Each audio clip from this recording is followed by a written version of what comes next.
Сначала послушайте рассказ без перевода. Рассказ будет звучать медленно. Постарайтесь понять общий смысл и уловить знакомые слова. Дальше рассказ будет повторен с переводом. В описании вы можете найти и ознакомиться с инструкциями, которые вам помогут добиться эффективных и быстрых результатов. Успехов в изучении латышского языка. Jaunais draugs. Mežā dzīvo mazs, pelēks zaķītis. Viņu sauc Olivers. Olivers ir draudzīgs, viņš bieži smaida. Kādu dienu Olivers redz mazu sarkanu vāverīti. Vāverīti sauc Elza. Elza ir klusa. Viņa mazliet baidās. Olivers saka: "Sveika, Elza! Nāc ar mani spēlēties!" Elza saka: "Es nezinu, es baidos." Olivers saka: "Nebaidies! Mēs varam būt draugi. Es tev palīdzēšu." Elza saka: "Labi." Olivers un Elza spēlējas kopā. Viņi skrien pa mežu, lec un smejas. Elza ir priecīga. Tagad Elza nav viena.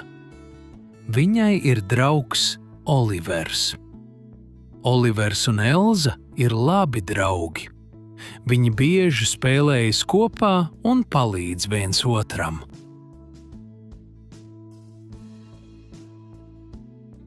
Jaunais draugs. Mežā dzīvo mazs, pelēks zaķītis. Viņu sauc Olivers. Olivers ir draudzīgs, viņš bieži smaida. Kādu dienu Olivers redz mazu sarkanu vāverīti.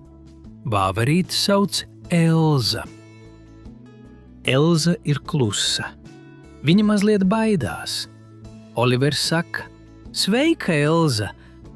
Nāc ar mani spēlēties!" Elza saka: "Es nezinu, es baidos." Olivers saka: "Nebaidies! Mēs varam būt draugi. Es tev palīdzēšu." Elza saka: "Labi."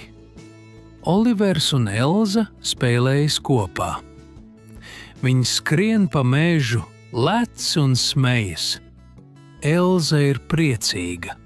Tagad Elza nav viena. Viņai ir draugs Olivers. Olivers un Elza ir labi draugi. Viņi bieži spēlējas kopā un palīdz viens otram.